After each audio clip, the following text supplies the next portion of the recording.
안녕하세요. 대구부동산 스터디입니다. 11월 15일 1일 브리핑 해보도록 하겠습니다. 오늘 조금 준비가 안 늦었네요. 매기 효과를 기대하는 정부. 알고 보니까 이게 매기 효과가 아니고 매기는 효과를 당하는 투자자의 느낌인 것 같습니다. 기어이 반토막 아파트가 나오려나 이런 제목을 한번 살펴보도록 하겠습니다. 11월 14일부로 인천 지역 아주 가파르게 상승하고 하락하고 있던 요 지역 드디어 규제를 해제했죠. 어제 날짜로 규제가 해제되었네요. 매물이 줄어들고 있다는 뉴스가 바로 나옵니다. 왜? 월요일 화요일 이런 시기에 항상 이런 뉴스가 같이 곁들여져서 나옵니다. 하지만 결국 매물이 줄어들면 어떻게 되나요? 임대 물량으로 결국 나올 수밖에 없을 것이다. 네. 임대인의 대출 부담이 더 늘어날 수 있는 부분, 정부의 인내심 부족이 좀 개탄스럽다. 왜? 대구만 규제 지역 해제해 놓고 조금 다른 지역을 조금 더 억압하고 억눌렀더라면은 대구가 좀 튀어오르고 그리고 나서 또 다른 지역을 풀어주면 될 텐데, 대구 지역 풀어주고 나서 채 3개월 안 돼서 부산 풀어줬죠. 인천 풀었죠. 대전, 광주, 울산, 경기도 지금 남아있는 곳 서울하고 인접한 4곳밖에 없습니다. 이 매기효과 제목으로 붙여봤는데요. 청어를 운반하려고 합니다. 싱싱하게 신선하게 운반하려고 하면 어떻게 하면 되느냐. 매기를 한 마리 넣어주면 된다. 전체 분위기를 활성화시키는 그런 현상. 그래서 선도를 유지할 수 있는 그게 맞죠. 그런데 이거 웬근일 규제를 너무 많이 해제해줘 버렸다. 지금 남아있는 규제가 뭐 있어요? 금융권에 DSR이나 이런 건 은행 지살길 알아서 가는 거고, 정부 입장에서 할 수 있는 규제라는 건 사실상 거진 다 풀렸다고 보는 게 맞을 정도로 규제를 많이 풀었습니다. 이게 뭐야?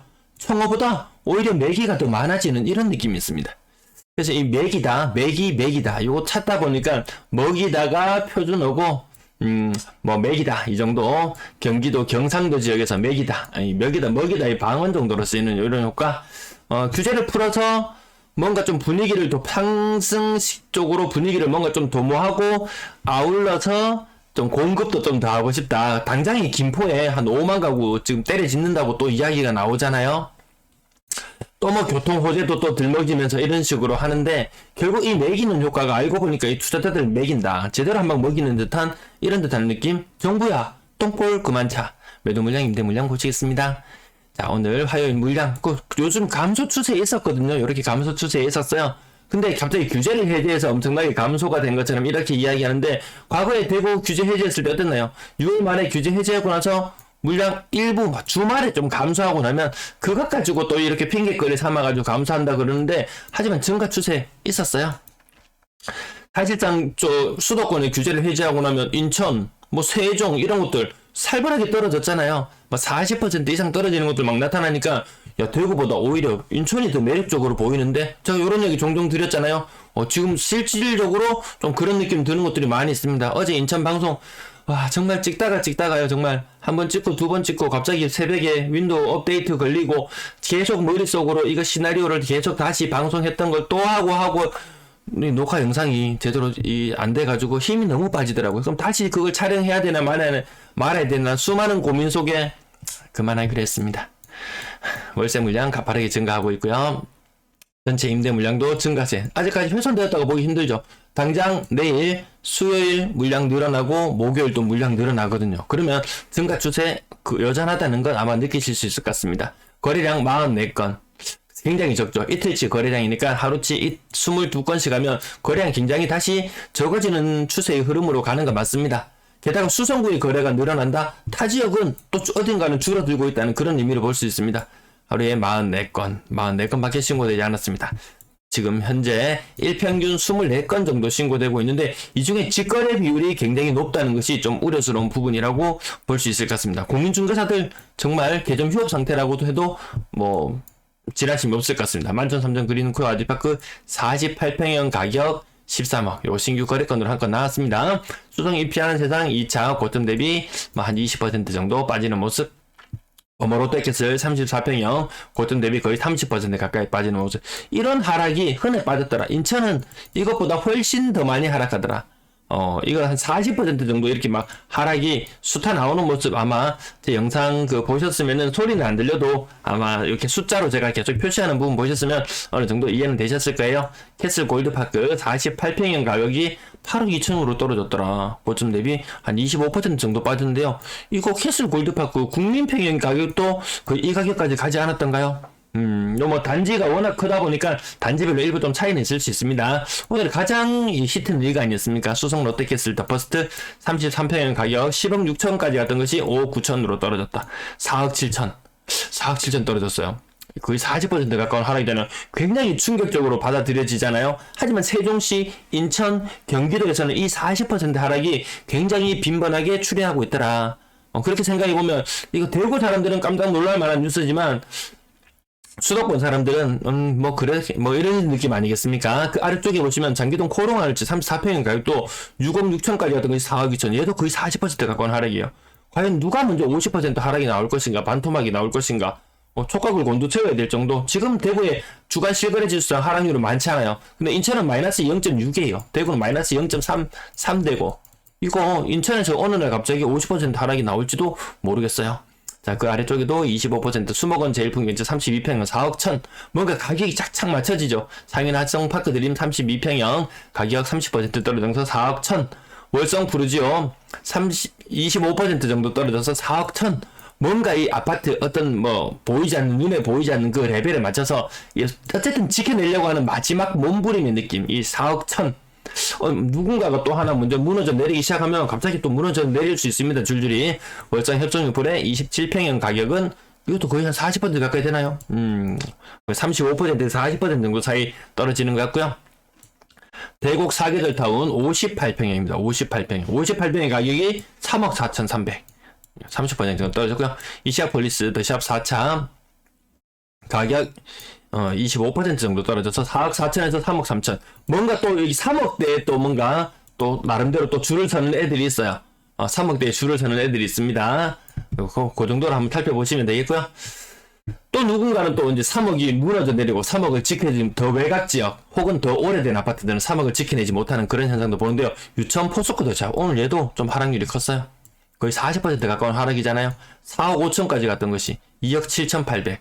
이 정도면 층수도 무난해 보이는데 좀 약간 외곽인 느낌이 약간 있긴 있죠. 그 외에도 뭐 30% 정도 하락하면서 가격 앞자리들 관심 있는 아파트 단지 몇 개를 묶어놓고 보시면은 어느 정도 참고가 되실 것 같습니다. 자, 유천 포스코 더샵 34평형 가격 2억 6,300도 떨어져요. 2억 6,300. 좀 전에 유천 포스코 더샵 가격 2억 7,800, 2억 6,300. 막 경쟁하듯이 가격이 막 떨어지고 있습니다. 층수. 그러면 더 저층은 얼마나 할까? 조금 더 고층은 얼마나 할까? 요런 거 참고 되실 것 같죠? 상당 매미한 요거 대구 시청 향후에는 좀 주목받을 수도 있을 만한 입지에 있는 곳임에도 불구하고 24평형 가격이 2억 5천으로 떨어졌더라. 이거 정말 2016년도 2017년도 그 정도 가격인가요? 아마 상당수의 아파트들이 그때의 가격으로 회귀할 것 같습니다. 2017년 혹은 2018년의 가격을 이야기하는데요. 사실 이때는 2016년이나 다 뭐 아파트 가격 고만고만합니다. 형사정치연구원에서 2015년의 가격을 지켜내면 다행이다라고 이야기했는데요. 야, 여기서 얼마나 더 큰 충격이 올까? 근데 사실 2015년과 2006, 7, 8, 9 뭐 그때 인접한 가격도 있어요. 2015년의 고점, 2016년의 저점을 생각해 본다면은 그렇게 큰 차이가 또 나지도 않는 모습도 있습니다. 건당 거래대금 큰 변화 없고요. 거래량은 뭐 800건 정도 수준 계속 예측되고 있고 3억 미만 비중이 조금 올라가는 게 눈에 보이죠. 6억 이상은 크게 뭐 변화 없는 흐름 4% 정도 비율로 보이고요. 분양권 거래가 지난 주말 동안에 많지 않았다. 대명현 센트럴 엘리프 신고가가 한 건 나오기도 했지만 상당수는 가격이 쏙이다. 청라운동 소환 프로젝트 지난번에도 충격을 계속 안겨주는데요. 얘가 5억 안 나오면은 그렇다면은 지금 신축 뭐 청라 언덕 이만한 입지를 가진 곳이 있나요? 5억 넘어가고 그래도 싸다고 말했던 대명자이가 그 6억, 5억 후반에서 그 6억 정도 이 정도를 생각하고 있는데 야 얘보다는 얘가 입지는 좀 청라 언덕이 조금 더 앞서지 않나요? 얘가 5억이면 이 분양하는 아파트들 좀 메리트가 떨어지죠. 평당 뭐 2천만 원 정도 선에서 분양을 한다 뭐 거의 이런 이야기가 막 나오잖아요. 뭐 두류 무슨 지역에 뭐 이런 이야기가 나오는데 사실 지금 한창 때 평당 2천까지 찍었던 아파트들이 평균적으로 30% 정도 하락을 하면서 평균 시세가 물론 연식은 좀 됐죠. 물론 평균 시세가 1.4천만 원, 1,400만 원 정도임에 비해서 이 신축 아파트의 분양가들이 너무 비싸더라. 거의 한 30% 정도 비싼데 누가 분양받으려고 하겠습니까? 그래서 미분양 지금 뭐 10,000개 넘어갔죠. 10,000개 눈에 보이지 않는 데이터 통계로 나오지 않은 것까지 하면 12,000개 혹은 연말이 되면 뭐 진짜 14,000개, 13,000개 뭐 더 넘어갈지도 모르잖아요. 분양을 안 해서 미분양이 없는 것이지 하는 족족 미분양 나옵니다. 경기도도 한 달 사이에 미분양 물량이 뭐 70%가 폭증했다 뭐 그런 이야기가 들릴 정도로 좀 살벌한 뉴스들이 많이 있습니다. 전세 거래량 계속 많지 않은 분위기. 딱 옆에 것만 봐도 아시겠죠? 지금 269건의 전세 거래량이요. 10월달 휴일이 6일 있었어요. 휴일이 6일 있었는데도 불구하고 339건의 거래량이었는데 올해 지금 휴일이 4건 있었거든요. 거래량이 269건이에요. 사람들이 전세를 외면합니다. 전세를 외면할 수밖에 없어요. 왜? 전세가가 너무 비싸다. 거기에다가 여러 가지 사고들이 많이 일어난다. 여기 앞선 요거는 빼고 신축 아파트 딱히 보이진 않네요. 그래서 전세가격이 높아서 계속해서 이 문제가 단시일에 끝날 것 같아 보이진 않습니다. 단시일에 끝날 것 같아 보이진 않아요. 조금 더 전세 가격이 더 많이 빠질 수밖에 없다. 왜? 코픽스 금리 오늘 발표된 거 보셨나요? 코픽스 금리 지난번 대비 한 0.4% 정도 올라서요. 3.9x 뭐 3.9%대예요. 지금 기준금리를 다음 달에 0.25%를 올리니 0.5%를 올리니 그게 문제가 아니고 이미 은행에서 대출을 내줄 때 산정하는 요 자금 조달할 때 드는 비용 있잖아요. 요 금리가 이미 4%에 왔는 거예요. 그러면 대출 금리는 엄청나게 오르죠. 당장 뭐 코픽스하고 연동되어 있는 뭐 전세 자금 대출 금리라든지 이런 것들 당장 바로 영향 받습니다. 갱신되는 족족 영향을 받을 수밖에 없다. 좀 어려스럽죠. 월세에 대한 신뢰도가 높아진다. 아니 전세에 대한 실망감이 너무 크다. 돈을 안 돌려주는 문제에 한 번씩 봉착하게 되면 전세에 다시 들어가기 좀 겁납니다. 예. 사실 월세가 더 많은 비용을 지불해야 됨에도 불구하고 월세로 갈 수밖에 없다. 왜? 돈 한두 푼이 아니잖아요. 평균 전세 가격 계속해서 빠져서 2억 4천 수준까지 내려와 있고요. 자, 거래량은 많지 않은 가운데 3억 미만 비중 계속 쭉쭉 올라가고 있다. 4억 이상의 전세를 찾는 사람은 계속 많지 않고요. 월세 거래가 약진하는 모습 보이십니까? 월세 거래. 그렇다고 월세 거래가 뭐 특별히 더 많다. 많이. 근데 이 갈색선과 빨간선의 흐름, 혹은 갈색선과 이 초록색 덩어리를 놓고 비교해 보면은 월세 거래가 많긴 많은데 그렇다고 임대 물량을 다 소진시킬 만큼 그렇게 월세 물량이 많은 것은 또 아니더라고요. 네, 시청 감사합니다.